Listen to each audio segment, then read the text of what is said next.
I want to tell you about a new podcast called Amuse News. Publishing multiple days a week, Amuse News is your source for food news, interviews from around the food world, and more. On the show, we'll be engaging with food storytellers, from chefs to advocates to people working in the field, and many more. Find Amuse News wherever you get your podcasts. Amuse News is a destination for everyone who's looking for a new, insightful look into the world of food. If your restaurant wants to put the best on the table, look for food with the New York State Certified Seal. It's food that is grown right here. Learn more at certified.ny.gov. This is Michael Harlan Turkel, host of The Food Scene. You're listening to Heritage Radio Network, broadcasting live from Bushwick, Brooklyn. If you like this program, visit heritageradionetwork.org for thousands more.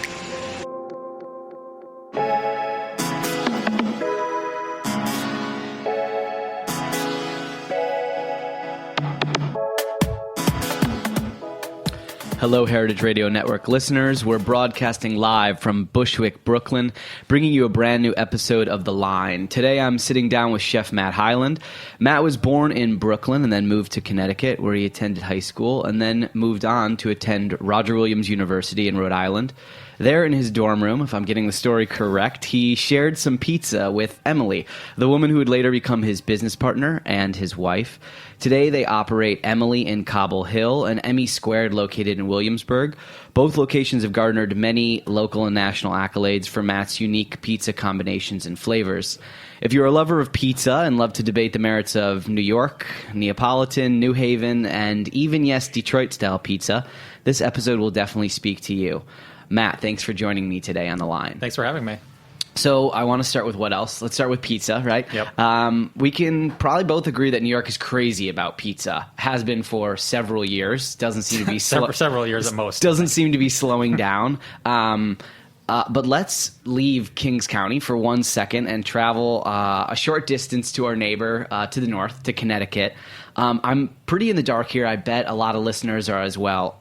What's the deal with New Haven pizza? New Haven pizza is a very underrepresented style of pizza that you can really only get in New Haven. It does have some of the qualities of a New York pizza. It looks like a pizza. Let's start with that. Okay. So right there. It's round. It's round. Okay, good. So, classic New Haven pizza is usually just sauce with a little bit of a cheese, like a little pecorino or Parmesan sprinkled on it. And there's also the famous New Haven clam pies. And when they cook their pizza, they usually cook them very well done. And that's something I really like about New Haven pizza, is it gets almost burned. So when you say burned, are you talking about the bottom of the crust, or the actual toppings are also kind of charred? Or it's more of like the outside rim of it. So the top crust part of it, usually has it looks like a black ring around instead of like just a kind of blonde or beige looking. And there's all this kind of New Haven lingo, right? Like there's, besides the char, I mean, there's like, for example, I did a little research that you order mozzarella, and it's you don't call it mozzarella, and it's like a topping that it doesn't come standard on the pizza, right? Are there any other weird kind of big differentials between what we would consider like a New York slice joint pizza and a New Haven pizza? Well, they definitely don't sell slices. It's usually whole pies. No slices? Yeah, no okay, cool. Most of the places are, there's a few famous places, it's just whole pies. You don't order a slice. Ordering a regular pizza does not automatically come with mozzarella, as a New York one would. So it's basically a tomato pizza with a little bit of the sprinkled cheese on it. And then you can order the cheese. So you moved to Connecticut from Brooklyn at a young age? Like 9 years old. Okay, and so where exactly did you move to? Close to New Haven? Were you close to the pizza mecca of Connecticut? Not really. We moved to Greenwich, which is about 45 minutes from New York and around 45 minutes from New Haven. So it's kind of in between. So who did you move there with? Both your parents? Yep. Do you have any siblings? I have an older brother. Okay, and so why the move from Brooklyn to Connecticut? I think it was time for my brother to go to middle school or high school. I don't remember which one at that time. And it would have been like I think it was like a 3-bus transfer to go to the school he was going to go to from Bay Ridge. So I think they just moved to Connecticut. My dad is also from Connecticut, from Greenwich, so it just made sense. Like they go back to where they're from. So do you feel like you're a Brooklyn guy, or do you feel like you're a Connecticut guy? I'm definitely a Connecticut guy. Okay. I mean, I remember Brooklyn very well as a child, but my formative years, from 9, 10 years old onward, were spent in Connecticut. So what's that like to be? What does that mean? Your formative years in Connecticut. What does that consist of? I'm imagining a really green big yard and a lot of football on Sunday. Yeah, and exactly. What else? I love sledding. That was something that I never did in I Brooklyn. love sledding too. I'm a Right? Michigan guy. Who doesn't Exactly. love sledding? So sledding was great. What else was good in Connecticut? I don't know. It's just very green and lots of places to play, and it's beautiful. So when you moved from from Brooklyn out there to the suburbs, basically, Yep. Are you a food family? Are you interested in food at that point? Does it play a role in your life? We weren't necessarily like one of those families that was, it's like food is king. I mean, I always loved eating, and we'd always have Sunday meals together with the grandma, and even in Connecticut, she moved actually up to Connecticut also from Brooklyn to be close to us. So we'd have our Sunday dinners together, and we'd eat dinner together every night. But it wasn't some sort of like insane food culture that some people grew up in. It was just a normal house. And so when you say a Sunday dinner with grandma, is that what's the general foods that's being served at that? Is it an Italian dinner? Italian. Okay. Yeah. So is that a grandma sauce type of deal? Yep. So Okay. grandma would make sauce. It'd be usually some sort of baked pasta of some sort, like ziti with red sauce and baked. She'd make meatballs once in a while, and there'd be two types of meatballs. One would be with raisins, and one would be without raisins. Cool. And that would be, I always want the ones without raisins. And my uncle would always want no raisins. Everyone else loved the raisin ones, but I wasn't into it. I guess when you're a little kid, Yeah. like meatballs with raisins is probably a pretty weird food item Exactly. that you're trying to probably avoid. Yeah. I love this idea of, families sitting down to dinner. It spans all cultures, I'm Jewish, we do bagels at brunch. It seems to be like the Northeast, a lot of Italian families, there's the Sunday meal. Was that based out of, were you required to be at that meal, or was it more just like, oh, if you're around, grandma's going to make meatballs? Oh, no, it was a requirement. Because Okay. we'd either go to her house or my mom would be making it. So it would be, it's time for dinner. We all sit down. And then actually every night for dinner, we'd actually sit down, and my parents would try to time it with putting Jeopardy on, like at 7 o'clock. It would be like, we sit down, we eat, Jeopardy goes on, and then then the TV. That's the only time we'd ever be allowed to watch TV is if Jeopardy was on, and then the TV would go off. That's it. Nice. Yeah. Okay, so let's transition a little bit forward. I want to know. So you went to school in Rhode Island, and you got an information science degree. Yep. Right. So your family's not a crazy food family. You go to school for information sciences. First off, what is that? And then also, I want to know how does someone who really isn't that into food really in their early life goes to college for a very specific degree? How do you end up in Chef White's? That's a good question. I actually asked myself that too. You're like, I'm still asking I'm still asking myself how this happened. I was of the four people in my family, I was the only one without an econ degree. So even getting a computer science degree was sort of, they were like, why not econ? And I was like, I don't know, I'm not interested in economics. I'm not interested in like whatever the three of you are doing. So that was sort of all right. I really like computers as well, so I enjoyed taking them apart and putting them back together. So it just seemed like a natural thing. And then maybe by, I don't know, junior year, I was very disillusioned with just fixing, computers and doing like internships at like companies that are making computers, things like that. So it was just, I really love to cook and I really love food, and I felt like being on my own in college, like I just had time to sort of like eat whatever I want to and not be, here's the meal for tonight from mom and dad. It's just like you just start experimenting and like trying to cook things in in our apartment, and it just sort of went from there. Did you do a lot of exploring, trying restaurants that you probably wouldn't have tried otherwise, or was it mostly in-home kind of recipe testing to a certain degree? Yeah, I tried a lot of restaurants I wouldn't normally have. Growing up also, we went to a lot of varied ethnic restaurants too. We'd always go to, the city and, eat Indian food and Thai food and things like that when I was younger. So, I had a good exposure to food, but it wasn't necessarily like a way of life. Do you see any...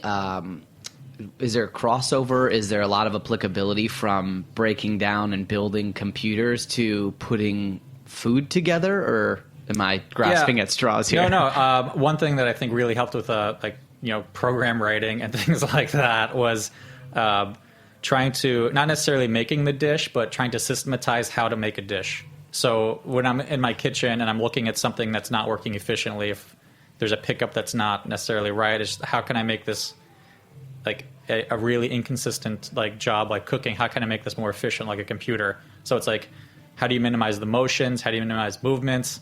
You know, is this pan right? Like just sort of trying to systematize looking at every single thing and being like, this could be more efficient. This could be more efficient. This isn't working right. Like heat here, the things like that sort of help when you have a computer science degree.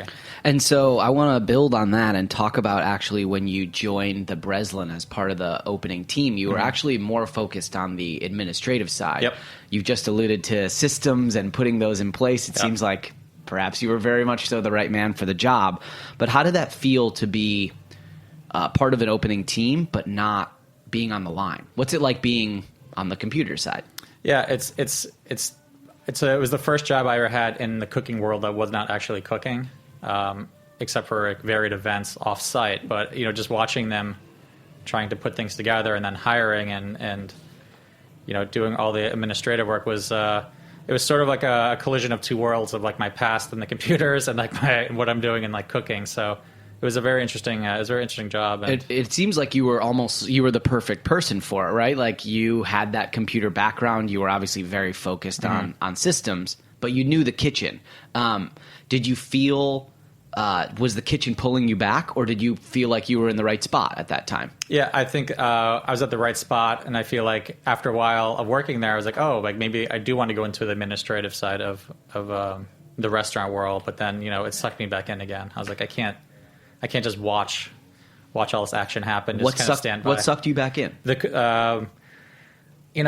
just little things where you could watch when you're watching someone like saute, and like those the grease from the pan just kind of shoots out and makes those sparks out the edge. It's like things like that where it's like seeing something like that. It's just like it's such like a primal, like primitive thing that's happening, and it's like beautiful in its own way. And like staring at a computer screen it's fine, but it's not necessarily like what I want to be doing. And it's why I left computers in the first place. You alluded earlier to the point of, you're looking at all the systems that go on in a kitchen. What's the right pan? I want to talk a little bit about in your own restaurants. How has your computer background and your love of organization, how has it affected your leadership style? How do you organize your kitchen? Like staff wise, or like how I'm just kind of running it, or both? Anything? Yeah, I want to hear about how does your brain work in the kitchen, because you come from an actual trained, computer science background. You love these processes. Yeah. One thing I do love about the process of like wood-fired cooking is how inconsistent and like really hard it is. So trying to process trying to do something so inconsistent, like we're cooking in a wood-fired oven, trying to make it more consistent. It's just something I love to figure out, like what size wood is it going to go in, and what type of wood, and where to place it in the oven, and where to put the andiron, and like when to raise it, and like control the fan. So it's sort of, again, and every piece of wood is different. So when you put it in, like different things happen. So it's just really just trying to figure it out and then relay that information as efficiently as possible. Like we use a communication tool called Slack. I don't know if you know that, where it's a instant messaging kind of thing? Basically, where like people don't have to necessarily... It's like a group instant messaging that people don't have to be looking at all the time. So we love using Slack in the kitchen too, because we just like, bang out information to all the people in there. They get like dish ideas, they get specials, like things like that, just sort of... Well, this is fascinating to me because the people that I know that use Slack work in tech companies. Mm-hmm. The kitchen is usually a place of chaos to a certain extent. That's a good way to put it. There's maybe a recipe book. If the kitchen is very organized, there's a recipe book and there's scales being used. Yep. But a lot of times it's either the chef teaches you how to make it and you have your little notebook in your back pocket, which I hope you never lose, right? But even sometimes there's just scraps of paper around, or the chef makes it and no one else knows how to make it. But you're talking about really modern communication in your kitchen. How hard was it to get people to adopt the modernity of your kitchen? Front of house was very easy. They're on their phones all the time anyway, telling them to get off the phone. Right. So they're checking Slack. They're like, I'm on Slack, Matt. It's fine. Exactly. Yeah, sure. So that was really easy. And back of house, we're getting there. I mean, not everyone has a smartphone, so right there, like that's sort of a challenge. But all of the leaders in the kitchen and the restaurants, they're on it, and like they'll do shift notes on there so people can see it. There's like locked channels where like only the management can see it, so it works out really well. That's a great way of kind of organizing all the information that gets drilled down in the kitchen. Do you also keep kind of like a master document of all your little tweaks and everything? Like when you get the wood right and you get the timing right on a dish, is that all happening through Slack, or is that you kind of off to the side, trial and error, doing it, and then you're letting everyone else know this is the way? Yeah, so I will usually do it and then relay that information. And how long is that taking you to kind of like, how long did it take you to drill down to where you were happy with your first Emily pizza? I'm still not happy with it. Every single pizza is like is another challenge. I mean, again, with the wood oven, it's always it's always a struggle to just be had with everyone, because like even pizza to pizza, it could just be slightly different, and like no one would ever notice, but I'm gonna notice, and I'm just gonna try to make it better every time. So no pizza is 100% there yet? Well, they're all there. I'd say not. For me, they're not, but for everyone who works and everyone who eats and loves it, it is. But I'm always going to be my biggest critic. Okay. Yeah. And so is there a constant tweaking of the pizzas on the menu, or are some at a point where they stay very consistent? Are you still kind of playing around with some of the pizzas at Emily and Emmy Squared? We have like a greatest hit section on both of them. Emmy Squared is much newer, so the menu hasn't changed that much. At Emily, we have seasonal stuff that comes on and off. So yeah, it just really depends. If we feel like making some pizza, we'll buy some stuff and make it, or same with like the plates. It just really depends on. We just kind of cook what we want to eat. What it really comes down to. So for me personally, as a cook, this is like something kind of embarrassing that I'm going to share with you and all the listeners, that I really don't eat pizza. I stopped eating cheese almost like 8 years ago. It was not making my life pleasant. So like when I'm at the restaurant, when I go to a pizza place with my friends, I'm kind of the odd person out, I'll eat the other item on the menu, or on occasions I'm that person who calls the delivery pizza joint and gets a half cheeseless pizza, and I'll split it with my roommate. So I'm not allergic. I just say that I avoid cheese. So I kind of go to a restaurant and maybe the server rolls their eyes at me and then they go back into the kitchen, right? So now we're at you. You're in the kitchen. The server comes back and they say, got somebody out there, they don't eat cheese. Will you do a cheeseless pizza? Is that something that you'll do at your restaurants, or is that no? Is that against what you believe in? Oh no, we have a pizza on the menu that does not have cheese. Okay. And then if someone doesn't want to have cheese on it, it's fine.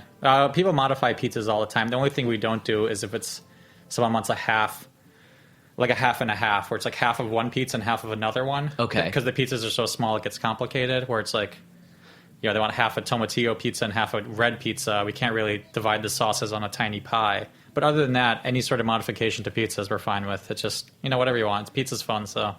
Well, I like that you said that pizza is fun. So I want to take this a little bit deeper about customer experience, like in the broader sense of the restaurant. So supposedly, the restaurants are in the hospitality business. You could argue against that. Many people that have been to many a Brooklyn and New York restaurant might disagree with my statement there. But often what you get at restaurants is this curated chef experience. You just said pizza's supposed to be fun. You said that you'll modify pizzas. Do you think in the broader sense, like, is the era of the diner is always right dead? Like, for you specifically, and also what do you think about kind of the grander New York dining landscape about that? Well, I mean, at Emily, we have actually two sides of that argument at Emily, where we don't allow people to mess with the burger, because that's something that it's very labor intensive, and our restaurant's very, very small, where it's just sort of like, it just has to kind of come out as it is. Like, we really can't modify. But everything else on the menu, you can kind of do whatever you want to. Yeah, I mean, I like going to restaurants where it is like a no modification thing for a nicer place, because this is what the chef wants you to have, so you should eat it and the way it is. But for like if I was like a diner or something and they were like, no, you can't have it. It's like really? Or like a pizza place where I've actually been to a pizza place that, I wanted they had one of the fried pizzas, the Montanaro fried pizzas, and like I wanted to add pepperoni to it. And they're like, absolutely not. I'm like, it's like, what's the difference? Like, just throw pepperoni. Like, why? Like, like they had ones with other toppings, but like putting it was like spiced salami on it. And I was like, well, I'm like, okay. So for you, you feel like there are certain restaurants that you're okay with it being more strict and others that you kind of find it ridiculous that they are. So what's kind of a dining experience for you where that you feel like, I'm coming here to specifically get that? Is there a certain type of cuisine that you feel is not to be changed? I mean, fine dining. Okay. Actually, today's mine and Emily's anniversary. Oh, congratulations. And we're going to Danielle tonight. Awesome. So I would never go in there and be like, no, I want some different sauce on this. That would be just like, come on, like. But what's interesting about Danielle is you could probably make any demand. You could make the most outlandish demand. You could say, hey, I'm Matt Hyland. I'd like a burrito right now. It's my anniversary. And they're going to be scrambling in back. They're like, Matt Hyland wants a burrito. Come on, make it happen. So how do you feel about fine dining? Like, is it you're obviously going there tonight for a special occasion, but do you like the space that you're in with your restaurants? Do you ever contemplate going the fine dining route? Fine dining, it just, I love eating at fine dining establishments. It just seems like just not the style of food that, I would get into. I sort of like the primal sort of pizza, in the wood oven, and with the Detroit pizza we're doing, it's kind of like almost like a kid-oriented pizza. It's fun, and I really like the. I like to be able to cook what I want to eat, and like I don't always want to eat fine dining. So I wouldn't necessarily be happy cooking fine dining food, and I'm not necessarily sure that I would want to be like just like focusing on like little like microgreens every single day. That's not necessarily what I like to cook. I love eating it though, but I don't want to really cook it every day. We're here with Matt Hyland from Emily and Emmy Squared. We're going to take a quick break, and we'll be right back.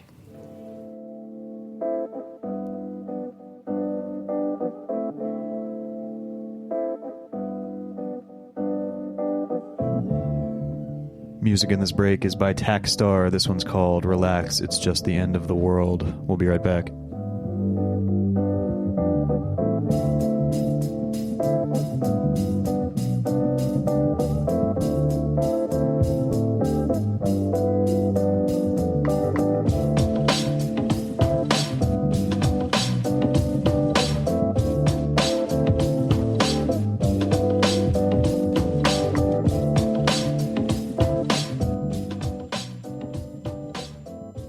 New York chefs and restaurants are proud of the food they put on the table. And serving produce that comes from local, environmentally responsible farms is a way to leave an even better taste in everyone's mouth. So when shopping for your ingredients, look for the New York State Grown and Certified seal.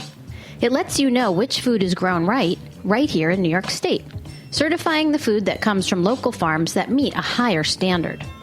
You'll not only be serving local food, you'll be supporting local farmers. Learn more about the New York State Grown and Certified program at certified.ny.gov.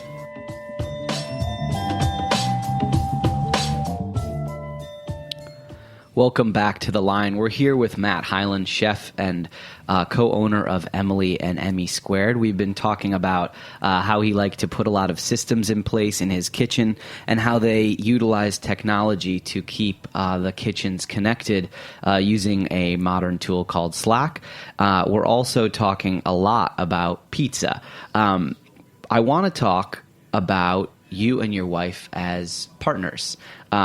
So my brother is my business partner, and we've worked closely for many years. We shared an apartment. So I feel like to a small extent, I understand what your working relationship might be like. And I'm sure there's listeners out there that say, I work with my spouse. I run a business with my roommate. It's great to be able to work with someone who you trust completely. And, I value my brother's feedback more than anyone else. I would like to ask you about working with your spouse. What is it like to be a partner with your wife, Emily? It's very rewarding. We get to see each other a lot, but it's also difficult in the sense that it's hard to separate work time from not work time, where it's, we're basically almost always working on both the restaurants. From the time we wake up, we're checking emails to communicating with managers, and then go and check on the restaurants, and then if we have to work that night, we'll do that, and then come home and talk about the day and the night, and then all of a sudden it's a week's gone by and we've just done restaurant stuff. There's been no dinner together or no, no going for a walk or anything, and so it's difficult to separate that time, like the personal time, and obviously when you're with somebody who's your partner, there'll be differences in opinions on the restaurants and things like that, but it's really nice we always have the same goal, and it's make the restaurant succeed. So that's never been questioned, where it's nice to have that sort of bond with somebody where it's undying, completely undying, dedication to the goal of the restaurants. It's a unique situation, the setup you have, because your successes and your failures are so intertwined. It's all the same day. Mm-hmm. Have you found a way in your life to is there a non-restaurant hour of the week that you're not allowed to talk about the restaurant? Something like that. I guess I'm asking mostly about both of your sanity as restaurant owners, which is so hard. And then the fact that your apartment, it doesn't turn off. How does that make you feel? Sometimes it's nice to stay busy, but yeah, it's tough when it's all right, let's go out to dinner, and then sometimes it's dinner, and all of a sudden the phone starts blowing up. There's a problem with the restaurant, or things like that just sort of rise. So we kind of just take it one day at a time. Of if today the restaurant didn't burn down, or the sink exploded, or whatever. Today's a good day, and we'll just call it that. But we do as much as we can. We'll put a date on the calendar. It's all right, we're having dinner here tonight. Put in the calendar. It's this is our plan. So we'll have some time together that's not work related. So who gets that first call? A sink explodes. It's me. It's you. It's okay. me. So I get that call, and then I'll tell Emily, because I'm, I think that I have no idea how to do any sort of electrical or plumbing or anything, but I'll just take things apart and see what happens. And sometimes it works, and sometimes it doesn't. So I'll have that sort of, first reaction. All right, let's just take this apart. Let's unplug things. Let's just throw water on it, or hit it with a wrench. I don't know. And have you had any true success taking apart something at the restaurant and saying, "Oh, I shouldn't call a plumber. I shouldn't call an electrician"? Have you actually been able to fix problems that way? Yeah, I actually fixed a lowboy, which was completely by luck. I just took apart a piece of the motor, and then I have no idea what I'm looking at. I was all right, here's something. I unscrewed it, and it looked like there was a little jam on the propeller of the fan. There was it's not even a propeller, it's a fan. So I didn't even know what to call it. And then I cleaned it and put it back together, and I was okay, now it worked. It's It's awesome that you saved several $100 yeah, and you exactly. didn't also electrocute yourself in the process. That's one of the craziest things about being a restaurant owner, right? Can you speak about what it feels like to first have one restaurant? You're the guy, right? You get the call. You have to be there for service. How does it feel to own a restaurant? And then I'll ask you the same question about owning 2 restaurants. Owning just Emily was it was a lot, but it was a small restaurant. It's only 40 seats, so just being there every day. I could even not be there for a few days, and it's everything would be fine, and just check in and constantly checking in, and then. Something like I said, something didn't work. I could address the situation, maybe not an emergency, call in the middle of the night or something, but I could be there and try to fix something. If not, call the plumber. And it's after 2 years, it was pretty. It wasn't easy, but it was getting easier and getting a little more routine and systematic in the sense of we kind of know what's going to happen next in a way. Mm-hmm. So then you threw another restaurant. Threw another restaurant in. Yeah, that we were supposed to open next door, just a slice takeout shop, and then the lease fell through, and then a friend of a friend showed us the new location that we're in now, and it was just it's a very large restaurant, and we were. How big is it? It's about 60 seats upstairs, and then we have 40 seats in the basement bar, which we serve burgers in the bar in the basement. Right. So, yeah, it's large, and it's much bigger than the concept we had. And it was supposed to be a manageable takeout store right next to the old location. And like, all right, let's just go for it. Let's just go for it. You got to take a risk sometimes, and we did. Do you ever feel like you bit off more than you can chew with the second location? I think in the first 2 months maybe. We've only been open, I guess, 6 months, but in the first month or so, when I was on the line every day there, and lunch and dinner, it was what have I done? It was really tough. But we hired we have really great staff, and we hired up really, really well, and the dedication is there too. People believe in the restaurant the same way they believe in Emily, so it works out. It's working out very well. How do you manage 2 restaurants? And if you can, and if you would, speak a little bit for your wife as well, and just how you kind of co-operate the projects. But it seems so difficult to manage 2 projects that are even right next to each other. And you actually have 2 places that are several miles apart. You spoke a little bit earlier about Slack and communication. Do you use that between the 2 restaurants as well? Do you use a Thomas Keller TV screen so you can see what's going on in the kitchen of Emily? You can speak a little to managing 2 restaurants and what goals you have accomplished and what other things maybe have slipped through the cracks. Managing 2 at once. Again, this Slack is the most important thing. I mean, I was at 7 o'clock in the morning, I was slacking out just some things that need to be done at Emmy Squared. And the team, they're very responsive. I don't expect them to be up that early, but if they are and they return the Slacks that early, it's great. Things need to get painted, or a door needs to get fixed. There's things like that right away. They're on it. So that's really nice to have that. And then I'll go back and forth between the restaurants. I've been at Emmy Squared a lot lately, so I've been focusing more attention there. Emily's been at Emily lately to focus attention there. So it's nice to be able to split ourselves up where we have the same goals, the same ideas, where one will be at one and one will be at the other. So that kind of makes it a little bit easier. And does she handle staffing, back of house, the books? What exactly is her role in the businesses? Yeah, she mostly does the administrative side. Staff. We're stepping away a little bit from that. We're trying to get more managers to do that kind of stuff. But originally it was I would do all back of house, she'd do all front of house. And that's how it worked. How does that feel, actually, to take a little step away? Is it freeing or terrifying? It's both. I mean, sometimes I'll be like, I have an hour to do nothing or walk around, and then it's it feels uncomfortable sometimes. Maybe I should be doing something. Why does it feel uncomfortable though? I mean, you have the business and you're simultaneously trying to grow it. You also want to create some personal space, but do you feel like you're moving towards the right goal by stepping away a little bit? Definitely.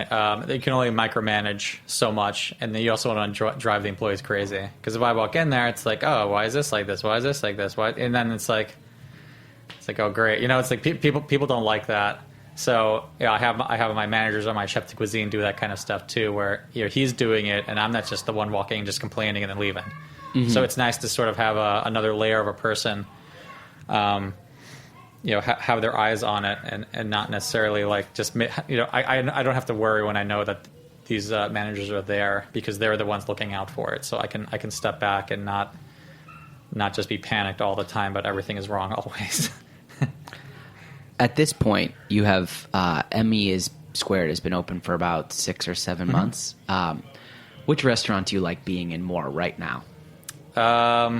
I guess just because the amount of space we have at Emmy Squared, I can sit in the burger bar during the daytime, and it's almost like a little office. It's a big room, and it's nice to be able to spread out a little bit. So but I love walking into Emily and smelling the wood oven. So I kind of love both of them equally. I do enjoy eating at Emmy Squared more right now, because I've eaten the Emily food a lot. So 6 months is still novel to me for the type of food I can eat there. So your menu at both spots, I would say, is made up of crowd pleasers. And I'm going to summarize here, not to imply that the food is simple, but just so that our listeners can get sort of like a general overview. You have olives, pickles, usually a very few market salads, wings at Emmy Squared. You have the famous burger, and then of course you have pizza. So at first glance, it seems like all foods that people are very familiar with. Do you think this puts pressure on you to deliver sort of more incredible or elevated versions of well-known items, or does it remove the pressure that everyone is familiar with this food? I think it actually adds a little pressure because everyone has their ideal about what something should be. It's like, this is not a real burger. This is not real pizza. It's like, well, like, what is then? Like, it's, I think people try to chase down their childhood nostalgia on food and like place their thoughts on what something should be, but it might not necessarily be good, or it might not work for the way a restaurant has to pick something up. So yeah, I think it is, it is a little bit of pressure to please people with food like pizza and burgers, which people are very opinionated about to begin with. And so that nostalgia for you, though, you don't actually do a Brooklyn or a New Haven pizza, right? Correct. So was that purposeful to avoid a copying of a nostalgic memory, or how did the pizza flavors come about? We didn't really want to label it as this style of pizza. Like, it's a style of pizza Emily and I like to eat and that we came up with. So, it's kind of burned and crunchy, and we use all American products. So, the burned char comes from a little bit of the New Haven style. We try to make the flavors taste a little bit like a New York pizza, and obviously cooked Neapolitan style in a Neapolitan oven, but it's not Neapolitan style either. So it's just sort of, here's just a lot of great pizza cultures, and here's just my influences of what I like, and here's our pizza, So that's really what we have to offer. You sell a $26 hamburger at Emmy Squared. That's at Emily. Oh, at Emily, Emmy sorry. Squared, it's actually 22, so it's a bargain. It's a real steal. Yeah. Did that ever give you pause to put an item on the menu at that price point in a neighborhood joint? It did. It actually started as a $18 burger, but then as we started kind of ramping up the quality of the stuff we were using, we got a better meat purveyor. We changed to dry aged. We changed to nicer cheese, and then we finally changed to the pretzel bun. And all those things put together, it adds up. So at 18, when you say it adds up, because of labor and sourcing? Yeah, labor, sourcing, just the amount of time it takes to create this product in a pizza place, which is made for pizza volume. We can easily kick out 300 pizzas a night in a small restaurant and doing delivery, but we had to buy a new refrigerator for the meat. We had to buy, the things like that. We had to buy a new range to cook the burgers on hot enough. So, it's really like that burger, it's really a lot of work, So I think the price is justified. And so why a burger at a pizza joint? Yeah. Going back to just we like to cook what we like to eat was I was just sick of eating pizza one night, and I was like, I'm going to put a burger on the menu special. And we saw one a night, usually 0 a night. We'd have leftover meat, and we'd use it for family meal. We'd have buns frozen because we couldn't hit the minimums for getting 1 bun a day. It didn't make sense.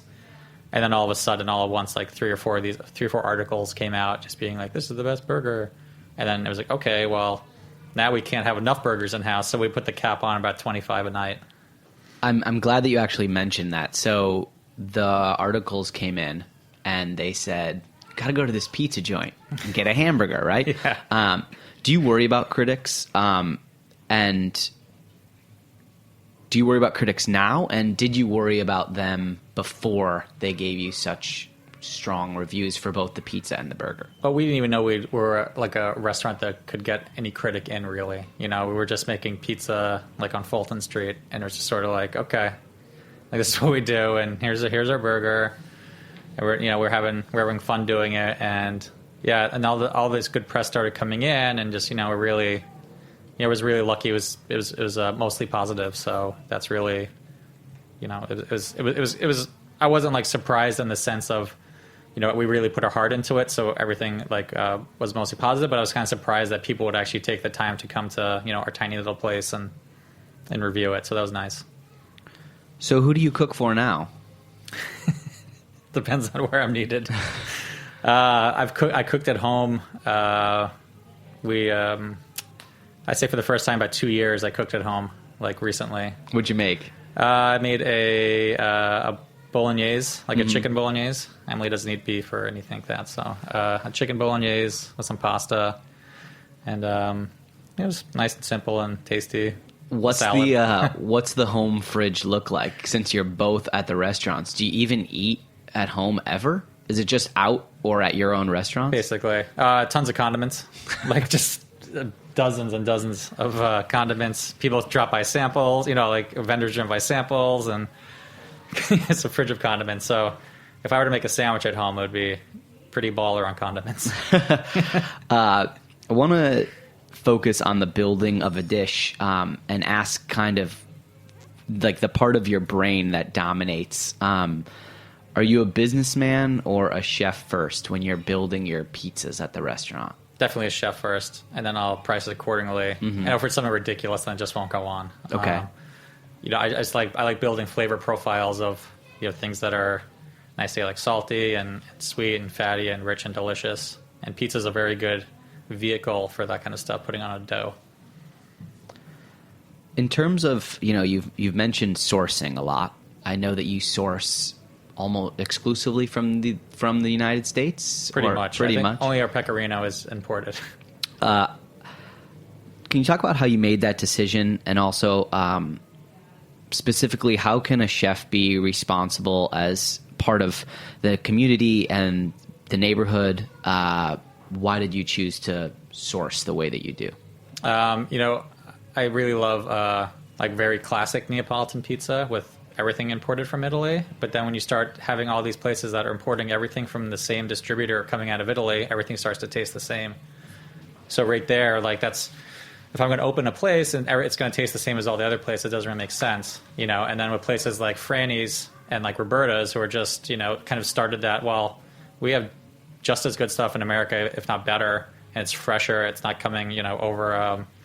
It doesn't take a week to get here, and it's beautiful, like, and then again, the variety then too, like we don't have to have one single importer from Italy getting us the same stuff. We can just make relationships with people we like and farmers and things like that. I think it's a lot more special.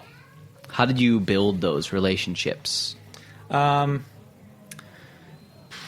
did I build those relationships? I like to take tours of facilities. We used to have pasta on our menu, and we went to go visit this Foglini factory, which I really like their pasta. Where is that? It's in the Pfizer building. Okay. It's Foglini. Really, really good stuff. And then Myers Produce, which is a produce company from Annie Myers. She drives around to farms all over the Massachusetts, Vermont, and picks up stuff and then brings it straight to restaurants. So it's things like that are really nice and very seasonal, and you get really good stuff. It's not like using like a Baldor account where things just sort of show up at your door. And like everyone gets the same thing. Who deserves credit for who you are today as a chef? It's got to be Emily. I mean, that's really what it is. Most of my family, like when I want to start cooking, they were encouraging, but they're kind of like, like whatever. But Emily's like, no, you should do it. You should do it. You should do it. Like Emily's always pushing me to, like, do what I want to do, and like even with like a dish, she's encouraged me, like, no, it should be like this, it should be like this, and like it kind of just encourages me and like makes me think and like ask the tough questions of like, what about this dish is good or bad and things like that. So she's definitely the one that I'd probably be a computer science guy if I haven't met Emily. You have 2 restaurants right now. Are you the chef that you hope that you would be? Are you there yet, or are you? How do you feel about the current state of your career and having 2 restaurants? I'm surprised I am where I am, in the sense of New York is very competitive and like it's really hard to stand out. So I'm happy that. We are, but again, I think with cooking, there's so much learning you can do, and so much getting better. I'm not like a master of anything really. So, to get to a point where like you can look back and be something in a tough city and not just like a flash in the pan. Like there's still a lot of time to go. So, eventually one day I'll look back and be like, okay, like, New York's tough. Like I survived it. Like, so one day, what? I'm not there yet. I'm always going to strive to make things better. So, Matt, thanks so much for being with us. Join us next week, Tuesdays, 11 a.m., The Line on Heritage Radio.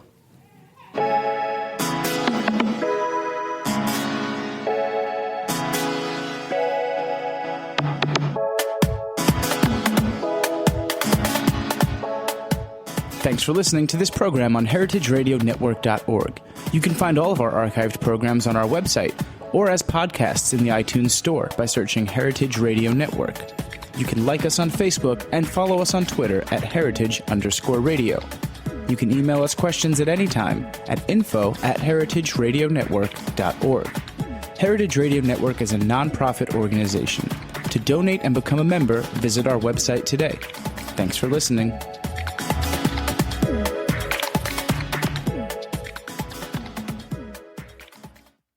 Hey everybody, I'm Nick Layton. And I'm Leah Bottima. And we're the hosts of Were You Raised by Wolves? Each week we try to make the world a kinder, nicer place. Well, that's the idea, at least. I mean, we try. Have you ever wondered what to do if you're ghosted? Or what to do when a friend asks you to borrow money? Or the proper way to eat Cheetos? You know, the big questions. So please find Were You Raised by Wolves wherever you listen.